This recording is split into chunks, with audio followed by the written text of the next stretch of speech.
Welcome to the Everything podcast for creatives who do everything except pick one thing. In this podcast, we talk to multi-passionate creatives, artists, writers, entrepreneurs, and innovators of all kinds about how they manage their many projects, what works for them, and the lessons they've learned along the way. We have conversations about unconventional careers and take a look into the creative minds that refuse to fit in a box. New episodes every first Wednesday of the month. Hello and welcome to the Everything podcast. Today's episode is called Composing a Creative Life. What happens when you treat your whole life like a piece of music? In this episode, we sit down with musician and creativity coach Katharine Rawdon to explore how she's created a life that blends classical music, multimedia art, writing, and Zen philosophy. From performing at Carnegie Hall to experimenting with abstract video and now starting a creativity coaching practice, Katharine shows us how music can be both a foundation and a metaphor for embracing many passions. Tune in for a conversation that includes lots of musical puns, laughs, and how to find harmony between all your different passions. Welcome, Katharine. Oh, Kelly, thank you so much, Kelly and Maria, for having me. This introduction was like amazing. I want to know this person. Oh, it's supposed to be me. Okay. I'll try to up my game here. Really nice to be here, and I just, as Kelly knows, vibe so much with what you guys are all about doing all the things, doing too many things, and not apologizing very much about it. Yes. You know, we maybe get ourselves in a hot spot occasionally, but really living what I call a full life, an examined life, a life where you don't stop creating and don't stop exploring things that only you can do. I think that's the bottom line for me, is that everybody has things that only they can do. And many of these things are creative things. Some people, it might be being a doctor or a helping profession or being a coach, and many other things. Right at the moment, my house is topsy-turvy because I have the famous obras. That means renovations going on. And I am watching these guys who inexplicably know what to do to pull something apart and then put it back together with other things. It's incredible. And usually people just talk about, oh, it's taking so long, but Yes. I'm being Zen. I usually try to be Zen, but now I'm actually being Zen because I'm just so appreciative that these guys are absolutely doing things that maybe not only they can do, but very few people can do on the level that they're doing. It's just amazing to see. And that's what I wanted, what I've always got into music about, and why I'm getting into creativity coaching and all the other things that I do, in my spare time, like Kelly and Maria as well. It's such an inspiration, honestly, because I think, at least I can speak for myself here. I think I tend to go in those two directions, the creative side. I mean, I also am quite musical. I'm not gonna lie. Yay! I think I have a secret. I think people are born musical. Oh, and yeah. People who aren't musical, it's only because someone snuffed it out early on. I like that. I like that, actually. That. It's really interesting. Yeah, no, for sure. And especially, I mean, I don't have an instrument that I play very well. My instrument is my voice. So that is my instrument. Well, that's the instrument that you don't have to pay for. No, you have to take care of it. Yes. You don't have to pay for it, and you can pack it with you. It doesn't take up any space. Very easy. Yeah, the voice is the best.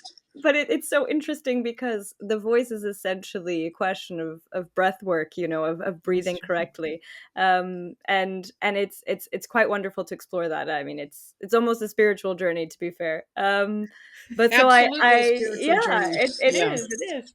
And it's been because it's between the more artistic side, but then also the helping side, the service side, and sometimes it can feel like you're compromising one side in order to do the other. So it gives me a lot of inspiration to see that you've made it, really come together. And I think it's the job of every musician to to bring the two things together. You can't just be, spewing out a bunch of notes and then hope that touches someone. Yeah. It has to be from somewhere, Yeah. that thing that only humans have, a soul. It has to come from your expression, your experience, but it's very, very abstract. At least classical music, unless it's an aria with words. It's very abstract, but not less powerful for that. Anyway. I love that. Yeah, me Kelly, too. do you wanna hit the first question up? Yes, Sorry, come in hot, alright. Kelly. Come in hot. So we've established you live in Portugal. So you've lived in Portugal for over 3 decades, even. Almost How? 4, but who's Yeah. counting? Who's counting? So how has living there shaped your creative identity? Wow. That's a Well, great question, by the way, Kelly. Well done. yeah, this is an interesting question, because Portugal, on the one hand, it's Europe. So as a classical musician, I am living in the place where all this music came from originally. No longer. Now we have classical music from Asia and from Africa and everywhere. But this is, traditionally, this is where it comes from. Yeah. At the same time, Portugal, for a number of reasons, has been a little bit out of the center. It's not the only country that's out of the center. Finland has been out of the center, but now they're very, very powerful. And in fact, Portugal is also very powerful in classical music, because the government has invested in education, which is something that I've observed over all these years. It's been just amazing. Yeah. So it was like a backwater, but a backwater in the middle of the place where all of this comes from. So it's kind of a paradox. So for me, as originally a classical orchestral flutist, but also playing chamber music and solo, I always wanted to do it all.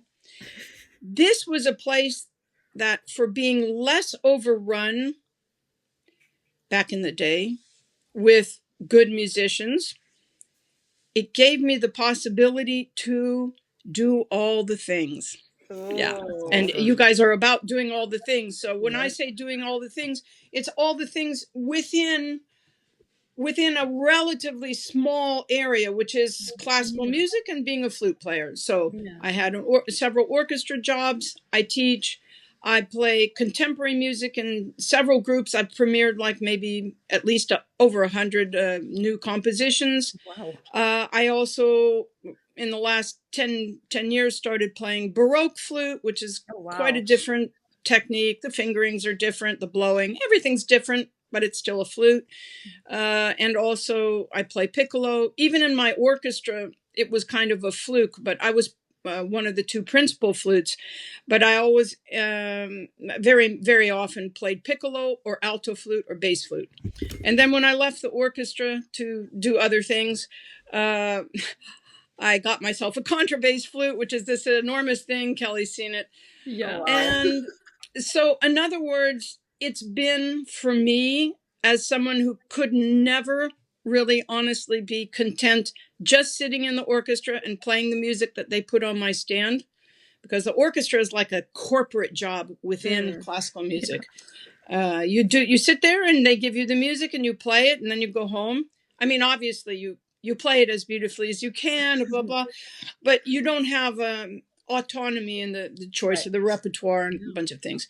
So being here gave me the possibility really to do, even also playing concertos with most of the orchestras in the country. So, and concertos like by Vivaldi or Mozart or by living composers from here or Boulez. So, that would have been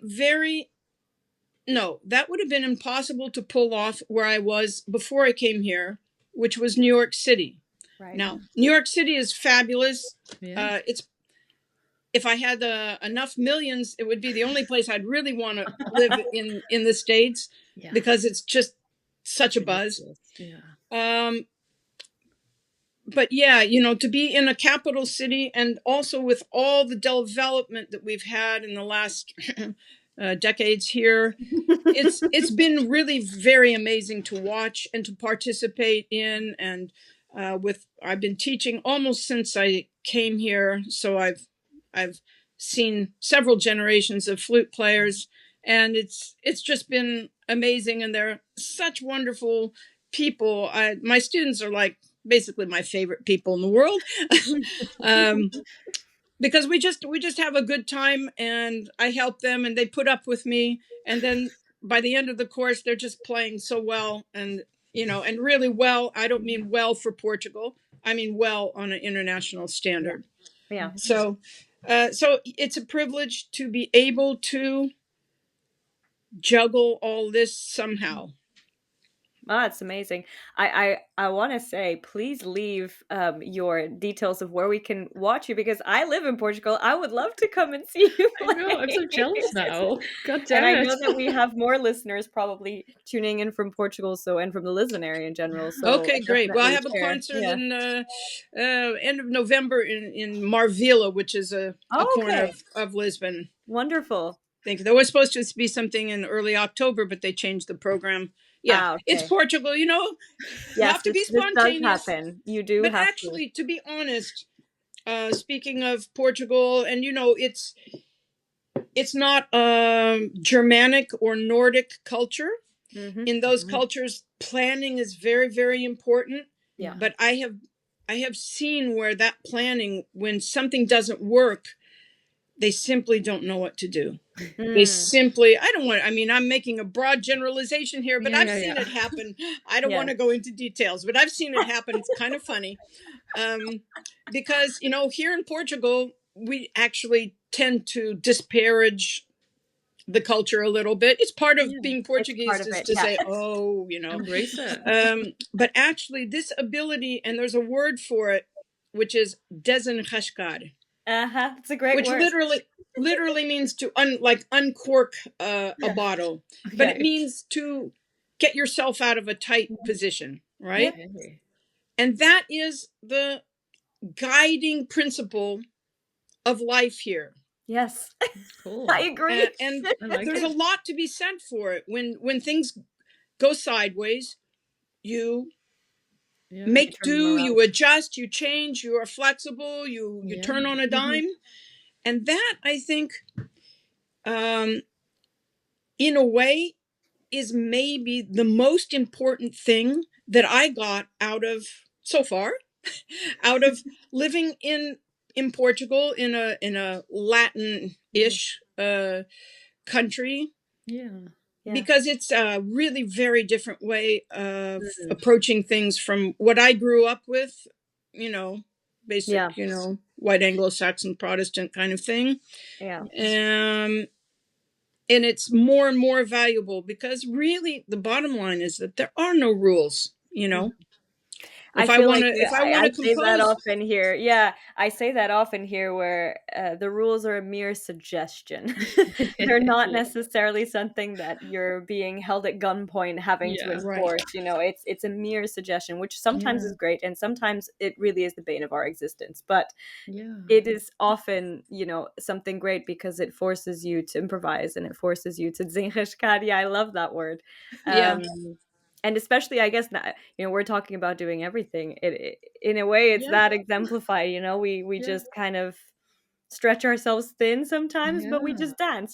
Just go. Yeah, and like you're working on a composition, or you're working on whatever it is that you're working on. Now, if you have this prefixed idea of how long it should take and how it should go, you're just going to be hitting blocks right, left, and center.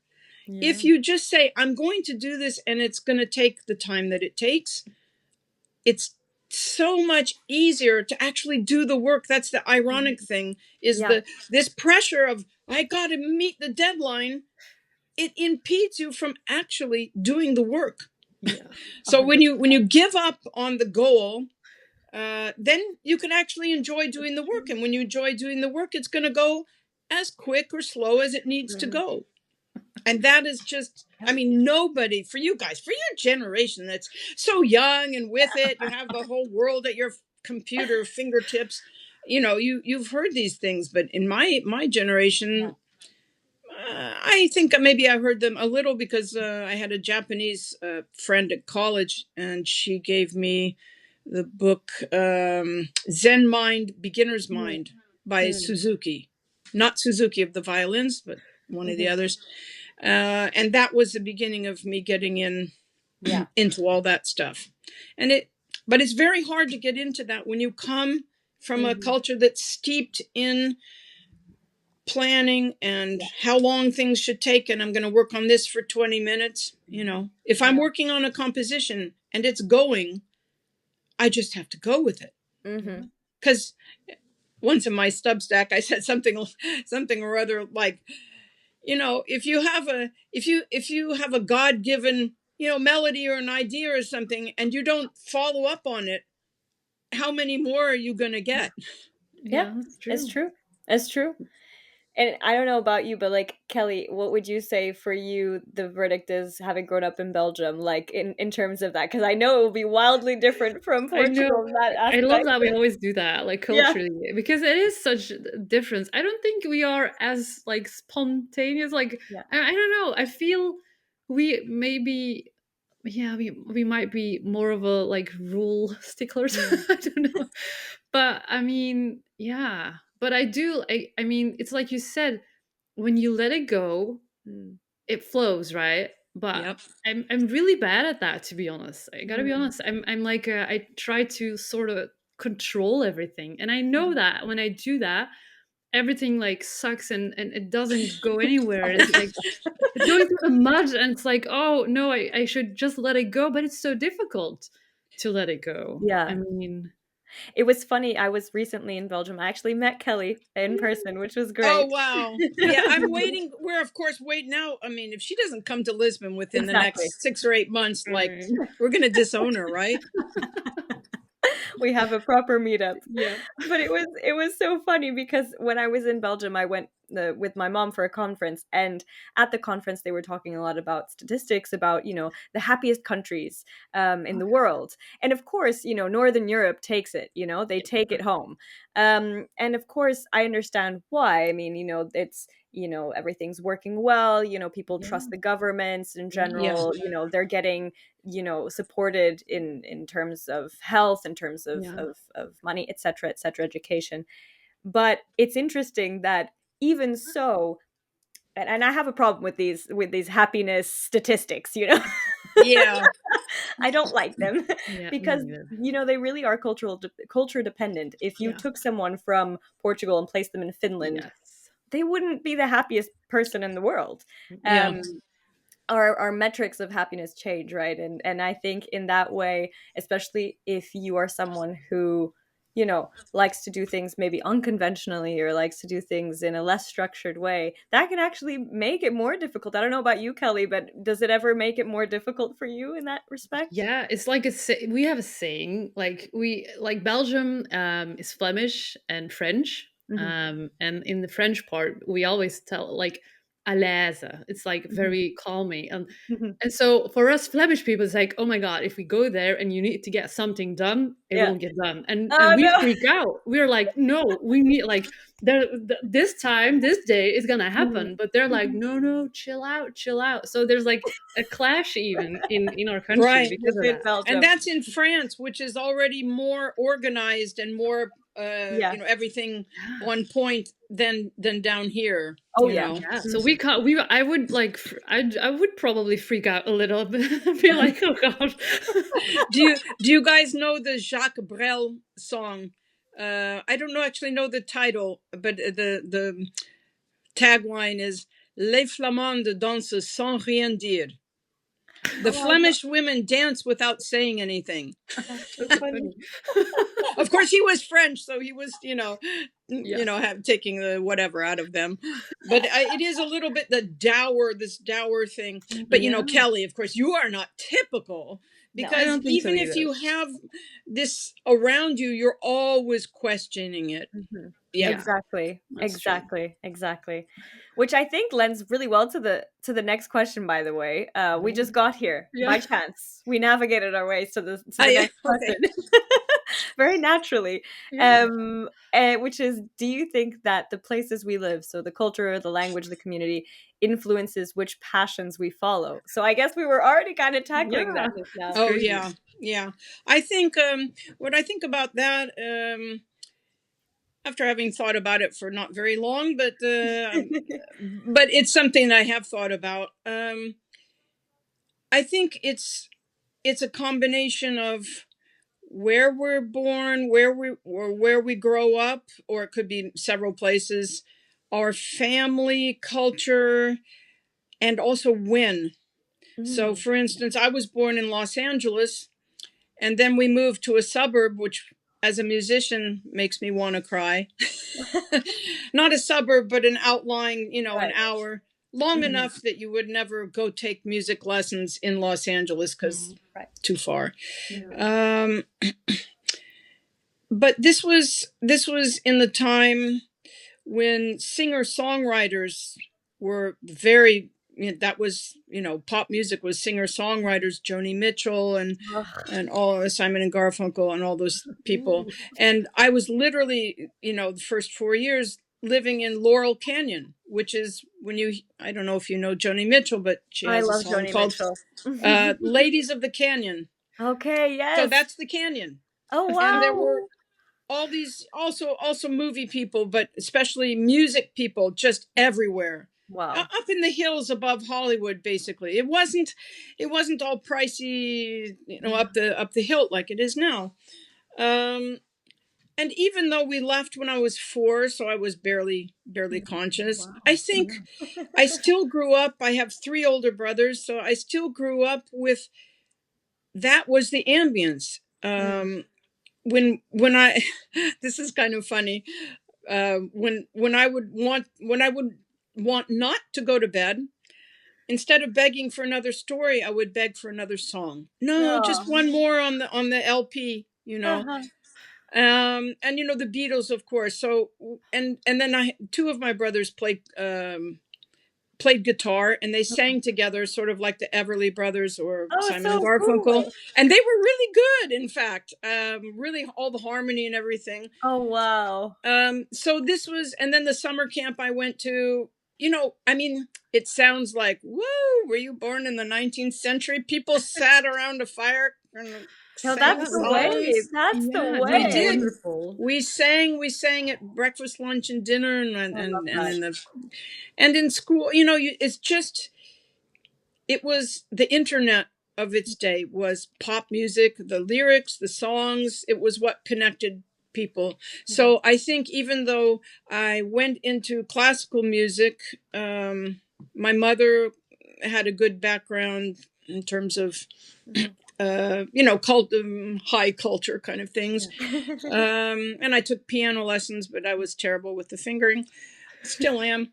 Um, but I got into classical music, and then that was kind of like the pop music, but on steroids, because it's Okay. just it's all the good stuff from pop music, but then layers and layers and layers. And I remember sitting on the floor of my best friend's house, dropping the needle in Brahms' Second Symphony in the first movement, because his parents had this LP, and there was a place where the horns were like super dissonant, and it wasn't an error. And I'm like, Wow. did you hear that? Wait, let's hear that again. And you lift up the needle, you put it back down. But then this is an interesting thing. Then I got to college. I considered going to the East Coast, but I Mhm. chickened out. So I went to a college that was basically in Los Angeles. And there, um, it was not strictly a music program, but that was my major. This is something I want to talk to Kelly about. But the main music professor was a Jewish man who escaped from Vienna with his family when he was, I think, 15 in 1938. Wow. Late in 1938, which means that he maybe got the last boat or whatever out of there. Yeah. I mean, Anyway, but he grew up, his culture was Vienna Yeah. in the Wow. 30s. And so his standards, he would, poor guy, he had all of us kids from America. And, we were just so clueless, but, he pounded it into us. And after we graduated, we discovered that he actually had a sense of humor and that he actually loved us very much. He just died last November. I think Trump being elected killed him off. But he was 98, so he had a really very, very good life, and he was composing the whole time. So, but this is almost a little culture clash between my culture, which came out of the pop music stuff, and then just discovering classical music, and somebody who was steeped in maybe the city with the heaviest, deepest tradition. You have Mozart and you have Mahler and all that. So of course it affects you. Yeah. And then also your family, whether you have support from your family. I do know young people here who are fantastic players, where no one in their family maybe even went to college, and nobody plays an instrument, and they're outstanding. Yeah. But I also know people here that, like, their whole family, 3 or 4 kids, are like top players. So I don't know if it's genetic, it's individual, it's cultural, it has to do with where you are when. Yeah. A big mix. It's a big mix. Yeah, absolutely. We can't really pin it down to one thing, but certainly when I finished college, I had a very, very nice fellowship for a year, and I went all over Europe hearing the major orchestras, and also having some flute lessons. And that was just, then I was confronted. I actually went with the idea that it's all the same. We all love Galway. He was very big, James Galway, the flute player at that time. And we all love Galway. We all love the Berlin Phil. And everything else is, the same, but not as good. Yeah. And then I went to London and to Paris and Amsterdam and etc. And I discovered, no, they're all different. They all have a very different idea of what's the point of it all and how do we do it and what's important. Completely different. And then I went to New York, and that's a completely different place. Very, very different from Southern California. It's like the whole world in a little pressure cooker, but super fun. But super fun. I can No, I imagine. know. It's true. It really is different everywhere you go. No, 100%. And again, it's too many things to pin it down to one, right? It's always a big interaction of all the factors. It's kind of like you're making a collage, and you shellac one thing on, and then you glue and shellac another thing, and then you get this multicolored thing. Each person their own. Yeah. Yeah. 100%. Right. Well, you know this, Maria, because you also lived in the States. Yeah. No, I And also here, moved around a lot, and it definitely impacts. I mean, everything impacts. Even the invisible things impact, right? I mean, even if you, for instance, have a musical person in your family, but you don't, ever really know about it, and then it's within you somewhere hiding. I mean, anything is possible there, I think. Actually, one of my older brothers became very serious after playing guitar and singing with the other brother. He became very serious about classical guitar. Cool. And so he was kind of practicing, really nitpicky technical things.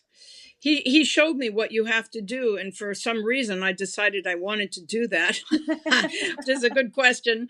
Why? Because it's really so much work, just so much you can't even imagine. It's fun. It seems like a great idea in the moment, and then you realize the investment that you need to get yourself there. That's a typical struggle, I feel like. Ooh, this looks great. Let's do that. And then no, it's too difficult. With playing an instrument, it depends on your personality. Some people are are happy to play at a, reasonable level. And other people, the more reasonable they get, the more the better they get, the more they want to get even better. And then, and that, in my case, it was like that. I remember there was a Telemann sonata. I still love it. And I had a recording, and it was, and I'm like, wow, when I can play that, I'll be really playing. And then by the time, like 4 years later, when I finally found the music to that, it's like, oh, this isn't that hard. Yeah. And because I was already like shooting for something past that, Right. I think that's a little bit part of the personality of those of us who want to do a lot of things, is we're not satisfied with just, the status quo, whatever we've achieved. As soon as we've achieved it, we want something more. 100%. 100%. No, it's our downfall a little bit, maybe. Sorry, I didn't hear. It's our downfall, maybe a little bit. 100%. It depends, it depends on your expectations. Yeah. If you just say, it's me looking for new things again. I mean, I think you have to turn this around the other way, because Kelly is often berating herself because, I started this thing and I don't know if I want to finish it and whatever. Imagine that you were a person that never started anything new. Yeah, true.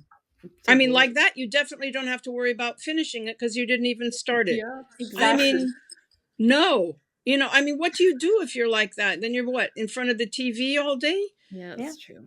No. And it's actually that's so well said, because, sometimes, and I think this applies to everything, even relationships, it's not about, how long it lasts. Sometimes it was only meant to last 5 seconds, and that was the whole lesson, So I think the way we look at it is so actually, limited, where it's like, it has to be this pre-formatted way. And only if you do it this way, have you done it really? And it's not true. I mean, have you visited a country just because you went to see the main monument, checklist, selfie, go home? Oh, yeah. You know what I mean? Yeah. Like, there are so many levels to this. It's not linear, and I think that's the freedom in it, right? Yeah. I mean, this reminds me of that. I have a lot of friends that are finally, now that I'm here so many years, coming to Lisbon, because, Lisbon and Portugal is on the tourist map now. Yeah, now it is. And so I got tired of looking up all the information. So I made a PDF that I send to my friends that are coming. Maybe I should put that on my site. You should. I should, yeah. I read your stuff by day, tour guide by night. That works well. Yeah.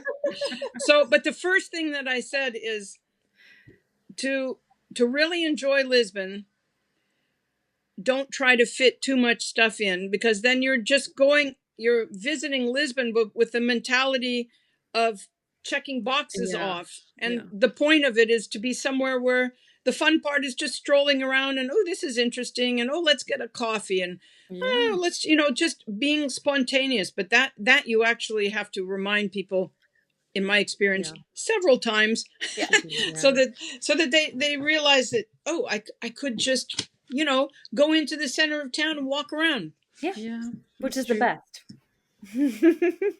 So true. Okay, let's go to the next question. I love this question. Okay, so Katharine, I know you always call yourself the older version of me. So what about me and multi-passionates in general reminds you of reminds you of yourself?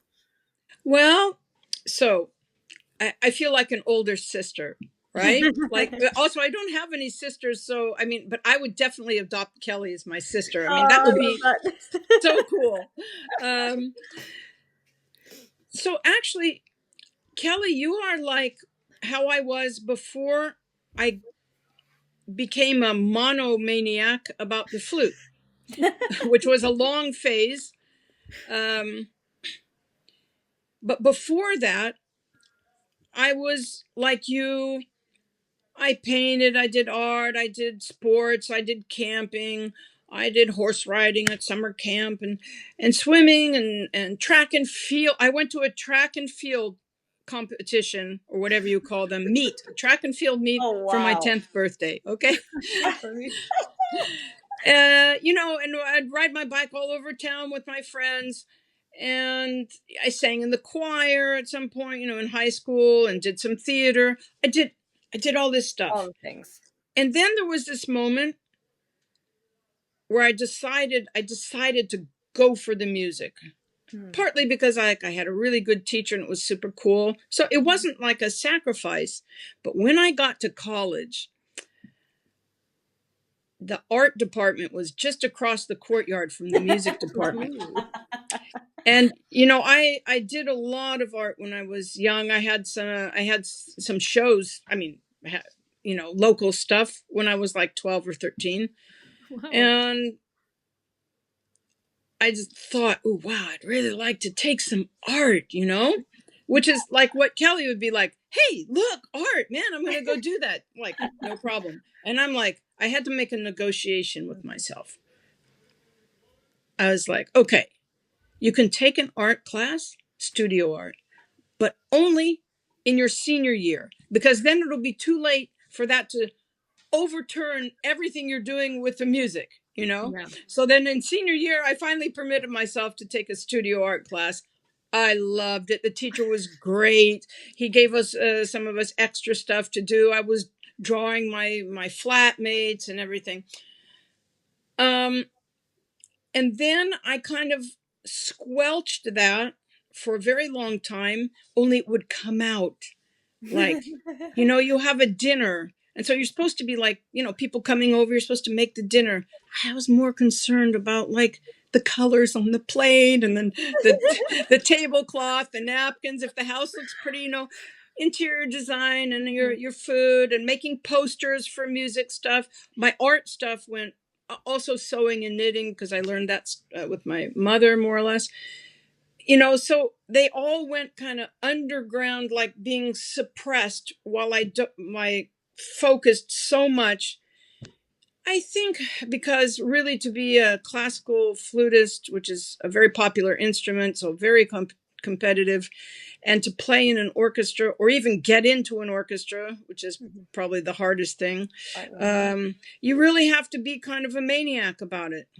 Yeah. But lately, I've turned back into my inner Kelly, where I'm permitting myself to do art and write and be, let's say, a more full person and to practice less because, I've been practicing now for like a maniac for almost 50 years. And, it's pretty good. I can get it in shape a little bit better in a couple days, because actually when you get older you eventually realize that I'm not going to be here forever, so if I want to do some art it's going to have to start like kind of now. So I feel like Kelly is like the healthy part of me, actually. The normal, the excited about everything. And then I think it was good for me. I made a career performing music. So that, as somebody explained to me at a flute convention in the States where there were like, I don't know, 3 or 4,000 flute players in attendance. This was like 20 years ago. He said, well, we're the lucky ones because it's only like 2% that actually earn their living teaching or playing. Yeah. So since then I try to be, Positive about it, yeah. more, more grateful for that. And at the same time, I don't have to be a slave to it. And I feel like Kelly absolutely refuses to be a slave to any one thing. And yet, I'm just going to say something here. I went on her site the other day, and it's like, that girl has way more gorgeous photos on there. It's like, I'm sorry. You are like such a good photographer. You just like, oh, yeah, I do photography. No, it's super, super, super beautiful stuff. So don't take her at at face value when she says that she can't decide and she doesn't complete things. Yeah, but no, it's so true. I think it's healthier to have a variety of things, because like broccoli is super good for you, but if you just eat broccoli, you're going to get sick after a while. True. That's so true. And it's such a refreshing perspective as well. I my boyfriend, he actually studied drums in conservatory, like Denmark. Wow. Oh wow. And Okay. Mhm. he Yeah. actually ended up quitting after, because exactly that, like, first of all, I think for instruments, it's the bar is so much higher than, for instance, a singer. I feel like singers, you can make it even if you kind of suck. I'm gonna be honest. It's true. I mean, it is true. If Um, you have, yeah. because you're the front man as well, right? So if you have, if you look good, if you have the presence, if you are the brand, you Yeah. can sell even if you have to use autotune to save your life. It's true. It's a fact, Right. especially in pop Not music. in classical No, music, I no, would God, say. No, no. yeah. Of Not in course, looking classical. No, looking yeah. good is always good for Sorry. business. But yeah, I you mean, can't fake it. But in no, pop Yeah. music, absolutely, exactly. the Sorry, I meant actual strictly singing pop. is not the most No, important thing of a no. singer, I would say. Exactly. Sorry, I didn't say that. Pop. Yes, pop. But I think for instruments, it's so much harder to, Yeah. yeah, as you said, like it's slim pickings. You really have to be Oh, obsessive about your instrument. I mean, he would end up playing 8+ hours a day, the same little tiny strip of the song that no one else is really gonna hear, but you know that you have to hit it, and you have to do this like almost superhuman thing and just get that one thing right. And it's crazy. I mean, that will yeah. really take your mental health and put it in a place. You know what I mean? Like, Yeah. Oh yeah, it's really very you really need some zen to keep yeah. going. Also because it can be very discouraging. Hmm. Like if you're taking auditions for an orchestra position, I mean in a maybe in an or some it depends on the orchestra, but an orchestra could reduce their flute candidates for a position, reduce them down to 60 that they'll hear live for one position. Crazy. And then they hear you play for a minute and a half, and then they chop some people out, etc. So it's like an art in itself. I know of Yeah. somebody that runs a course just for training to take these auditions, because all you have to do really is win once, if you don't mind staying forever in that job, Yeah. if it doesn't fold. Yeah. Hmm. But there was a speaking of people who like to try different things. Hmm. There was an American man. He was a journalist named George Plimpton. He probably died in the 90s or something, something like that. And he was an investigative journalist, and he wanted to try out different jobs, Oh, like cool. really very different jobs. So one job that he tried out was like being a quarterback or being a far end or something on an American football team. Crazy. Yeah, I so love this is that. crazy. And one of the other ones that he did was to play triangle, that little Oh, metal I love triangle, that. Yeah. ding, with the New York Philharmonic. Oh, wow. What? Oh, wow. And then he wrote about these experiences. What's it like to be a garbage man or to be Yeah. a Yeah. linebacker or Oh, whatever? cool. And he said that the most terrifying was playing the triangle in the New Triangle. York I can, Philharmonic. I can, I can kind of It's so imagine. important, though. It's Because if like you hit timing is ding everything. at the wrong time, Crazy. God. and Crazy. personally, I had a funny experience. I had a piece where I played on the stage, a group of people, and then some of us in the middle of the piece went off the stage and went up to the back of the hall. It was like a church, and we went up to the rafters up there, and somebody had set up a triangle for me to play.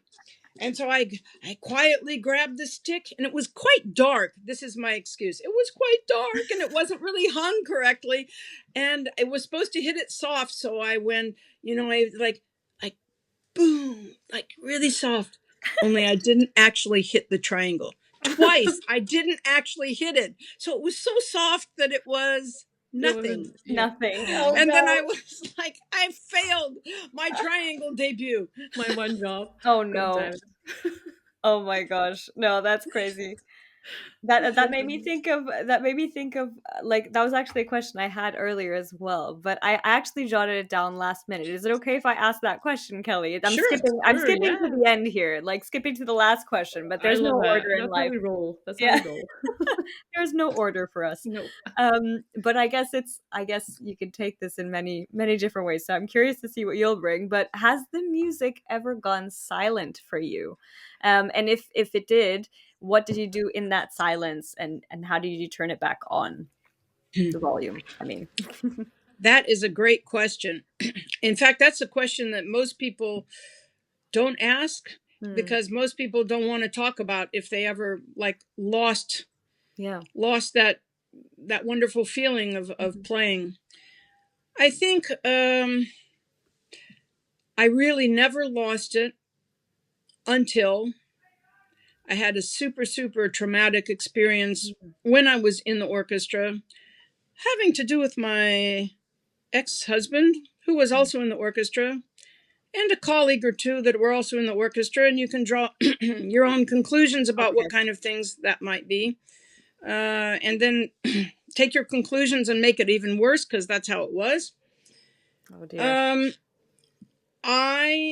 It's at those moments, of course, I didn't feel like getting the flute out of a box. I did not feel like being in the room with those people. I didn't feel like playing music. Yeah. But as a professional, you just have to go on anyway. So I went on, and it was very hard for a number of years. And this was like 20 years ago or so, 15. And I think just not pressuring myself too much and focusing a little more on my teaching, where I really have such a good relationship with the students. And I just know I'm doing really good work and that I'm appreciated, which was not happening in the orchestra for a number of reasons. Taken for granted, but not appreciated. Those are two separate things. Yeah. And then I think what's that book? How Stella Got Her Groove Back, right? How I got my groove back was actually connecting to that part of me that is a rebel. And Kelly knows about that, because we belong to the Rebel One group. Woman Band and Rebel Rousers. It's a wonderful, wonderful English woman, Meg Kissack, who runs these coaching things.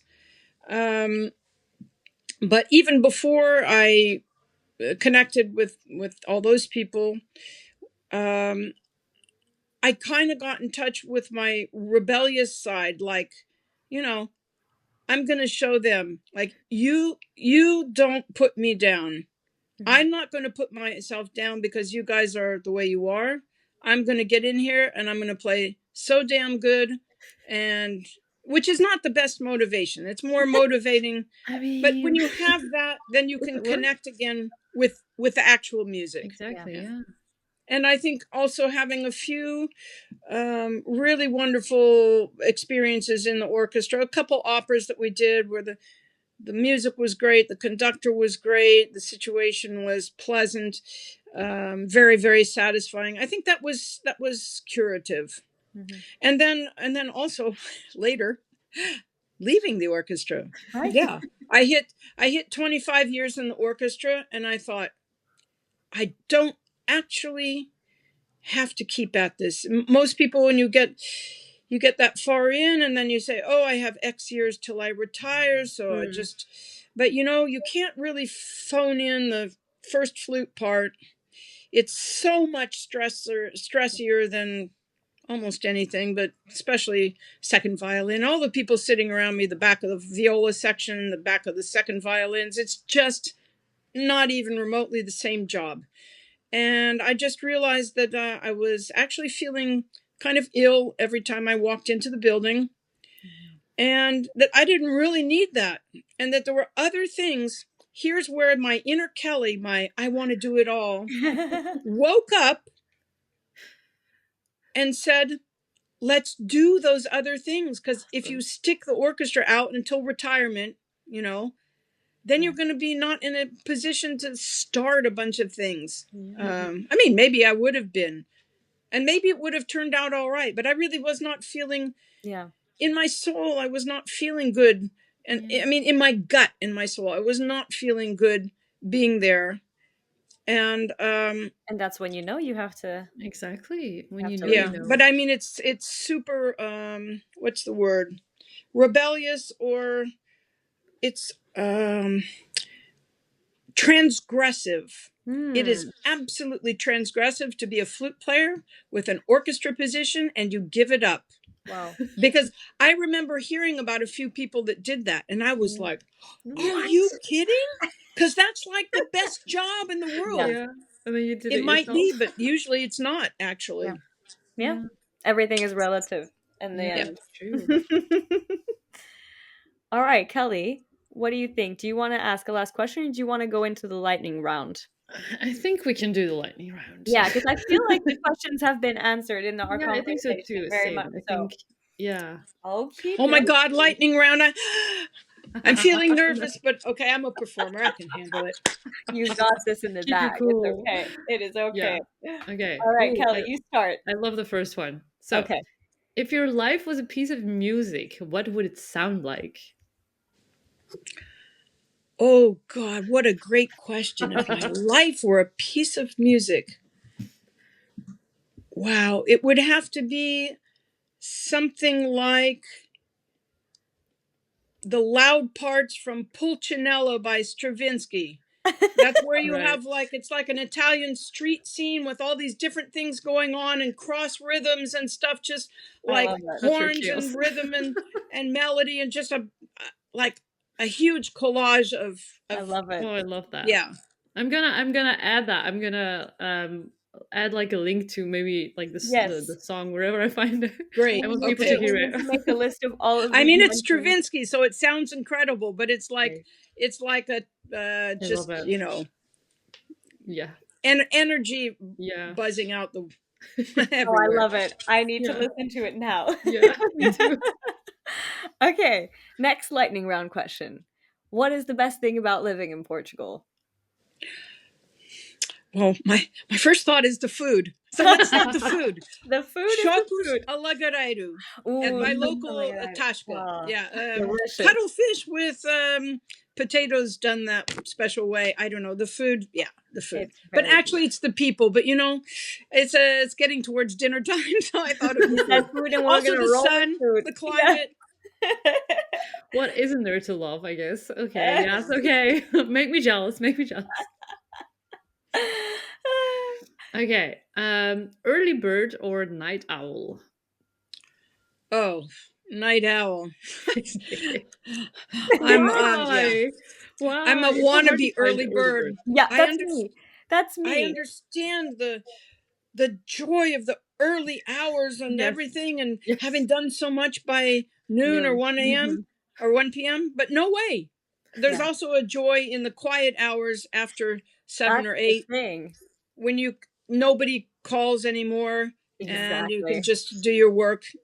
Mm-hmm. Yeah. I Yeah, guess I it's mean, the same feeling, but just sort of the other way around. The other way around, yes. yeah, but you know, there's kind of this cultural bias towards people that get up and start That's true. working Mm. by Yeah. whatever hour Yeah. are more efficient in Productive whatever. or I mean, I got yeah. an email in my inbox from Yeah.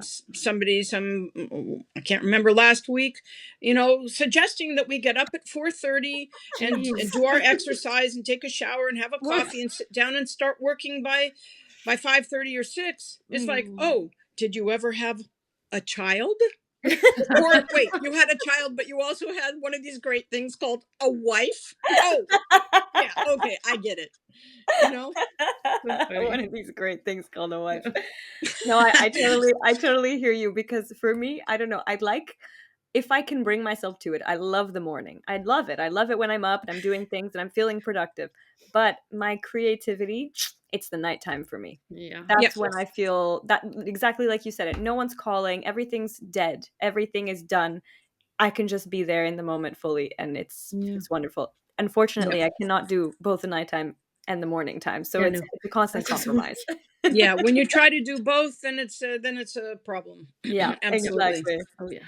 All right, next question: flute or piccolo? Ha! Flute or piccolo? Well, you know, some days the piccolo is just like the most amazing thing because it takes less air, so you don't feel so tired. And my dog also loves the piccolo. She thwaps her tail after I play piccolo. She looks up to me when I stop, and she goes thwap thwap thwap. But on the other hand, the flute is very, very, very versatile. Yeah. Okay. So what's your final answer? Yeah. My final answer is the contrabass flute. Ah, I love it. Yes. Giving us a third Do option. that. Wonderful. Oh yeah.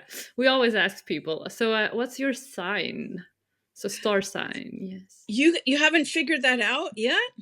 Um, I'm really. It's I mean, Maria's thing, not mine. it's my I thing. don't- I'm the culprit of this Yeah. whole thing. Are you? It's either an air sign or a fire sign. Am I wrong? No, I'm you're wrong. not wrong. Oh, I am No, you're right. not Okay. wrong. Okay. Is it air? My inclination was air, but it could also be Kelly's. It could also you could also be one of those Sagittarius's. No, I'm an Aries. You're an Aries. Okay. Again. Okay. That's so funny. I think we've got a lot of Aries people. Really. That's It's so great. funny. We're all like, red flames, burning love it. energy. I'm on the Yeah. opposite side of that spectrum. Okay. You're I on mean- the soft green Yes. side, and we're on the get out of our way side. Yes, exactly. And that's why we meet in the middle. It's okay. We meet in the middle. That's true.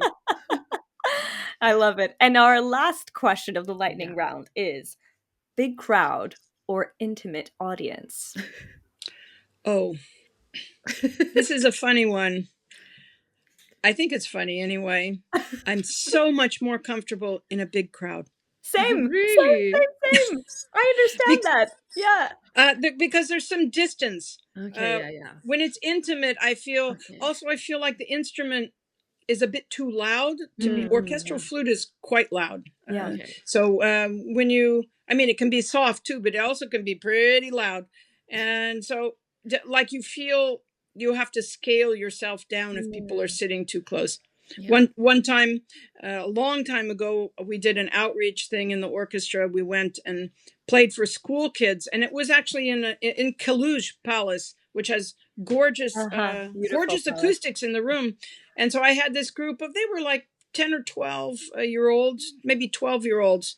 And so I, said, this is a flute, whatever. And then I just played C Ranks by Debussy for them, because that's like our calling card. And one of the kids sitting very close, they were just like on the floor in the room, 2 meters away. One of the kids in front of me went like this, and he clapped his hands because he was like, what? The flute has this little tiny sound like, there were portable phones even then, but he didn't have any idea of how it actually sounds live. That was funny. But then one of the other kids actually knew that it was a piece by Debussy. Oh, and I was like, whoa. Wow. So that was impressive. In Portugal in the early 90s. Yeah. Wow. Okay, that is crazy. I mean, that's just overall impressive. Yeah. Because Debussy is not exactly like Mozart. It's not, we're not talking the Ode to Joy by Beethoven either. So I was like, ooh, cool kid. Cool kid. I'm actually, I do love Debussy. That's one of my favorite. I do like the Impressionists, I have to say. Oh yeah, it's such amazing music, especially Debussy. Yeah, just I love it. Yeah. I'm in that corner of I feel I'm not musical at all. I've never had anything with music either. Okay, guys. I know. It took me a long time to even listen to music. I mean, it's only last year that I started listening to music really. So yeah. Okay, so I have a plan. Okay. So when Kelly comes to Portugal, yes, you guys are going to come to my house. Oh, I'm excited. The Obras renovation will be done. Yes. I will get out all my music toys. I have a whole bunch of little, non-fancy, non-expensive music toys that still make gorgeous sounds. And we're going to do what I call a creative music circle, which is something that I've done a couple times just for ordinary people, so to speak, where you just experiment with the instruments, turn off the lights is good. So you just focus on the sounds. And then we make a story, and we use the instruments to describe that story. So I'll invite some friends over so we have more instruments. I'm intrigued and also a tiny bit scared. No, don't be You scared. can't It's so much miss. I fun. did this with a group. I I did this mean, with a group. We had like 5-year-olds and I love it. okay. 85-year-olds, Oh, and that's everybody perfect. loved Pressure's it. off. Pressure's off, Kelly. Yeah, Come yeah, on. okay. I You'll love just it. blend in. You know what I mean? It's like Yeah. you're literally there at the zoo. Everybody's doing their own thing. It's perfect. I love it. I love I it. I mean, love it. Okay. one of the things Deal. is a rain stick, which is Oh actually yeah, Ooh. that's cool. it's there in the corner of Yeah. the room in a box. Oh Oh, yeah, I okay, love that's it. cool. It's I'm like I'll take that one. 2 meters high, and you just tilt it a little, Yeah, turn and it all the around. little balls inside the bamboo go, and Okay. it sounds exactly like rain. It's like so So therapeutic. It's like the soothing. I can coolest do thing. that. I So, can so do that. soothing. Yeah. I love it. All That's a great right. plan. So now, Kelly, the pressure is now I on love for you to that. come Yeah, I mean, listen. shit, I have to book my ticket soon. You should really come, but not too soon, because this is going to be a while here. Yeah. Yeah. Okay. The, That's good to the know. disruption. Well, just to finish off, before we close off, where can people find you? Where should people be looking? Where Yes. should they be following? Tell us everything. Well, like Maria, I am updating my site in a major way. Yay! So I really resonated with your Substack about that, and your site looks absolutely gorgeous. Oh, it By the really time came this through. by the time this is published, it will be up, because that's the next thing I'm doing. Yay!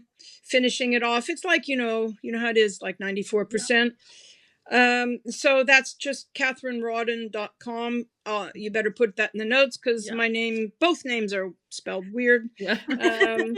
And there, and I'm also on Substack. On Substack, it's my thing is called Muse Spark, and that's the name of my creative coaching service, which I'm just getting officially, formally rolling. And all the information for that is also on my personal site. So it's a Perfect. everything rolled into one site, because it's all related. It's all Yeah. It's things very that I do. helpful. Yeah, Yeah. it's very helpful. I think I don't know about you, but for me, it's even helpful for me to see what I'm doing, because I do so many different things that I'm like, what am I doing? Okay, let's Yeah, it's put like, it all I on the used to. website. Let's I get an forgot I overview. also do that. Yeah, I have I'm on SoundCloud. I'm on Amazing. YouTube. I don't have too many things there, but there are some things there. Yeah. Oh, We'll perfect. put it I in. think that'll make it easy for everyone to find everything they Yes. need to know. Exactly. Great. Amazing. I thank you guys so much. This was so much fun. No, thank And you. This Maria, I was just can't believe wonderful. you're just like 15 kilometers away or less, or fewer. Yes, I know, right? And now I really want to go and listen to you play. So Yeah. I hope Okay, that I'll send on you. your website, do you have your events as well? I have a newsletter where I send out performance alerts, Okay. and I give advice, things for creatives, and show Yeah, things that I I'm love working on, and connect it to my blog, which is also on my site.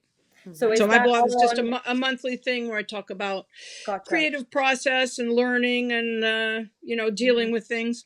But that's on So- Substack, or is that another newsletter? That's separate? another Substack is different. Yeah, Substack I'm publishing every Friday. It's kind of it's not, it's a shorter article. Sometimes it's a little video thing. Sometimes it's just a piece of art. It depends on how busy I am.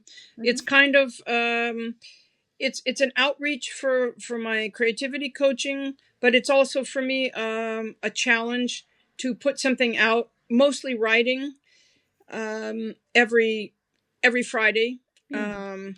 Because that's what writers have to do. They have to put it out there, often. Not, I mean, if you're writing a novel and it takes 20 years, it takes 20 years. But usually you have a deadline. So I'm kind of experiencing that, and it's quite interesting. And I find that it's getting a little bit easier. It might not be getting better, but it's getting easier. So that's a win. You are getting better. We know that for sure. Yes. That's how it works. You guys are so much fun. I love your podcast, and I think it's the greatest thing. And I'm going to put this on my newsletter. Amazing. Absolutely. Thank you. So much. It was so wonderful. And hopefully we can all meet in person very, very soon. We will. We're going to have that music party here with food, of course. With food. Yes. And to our listeners, see you next time. Yes. See you next month. Bye. Bye. Bye, guys. Thanks.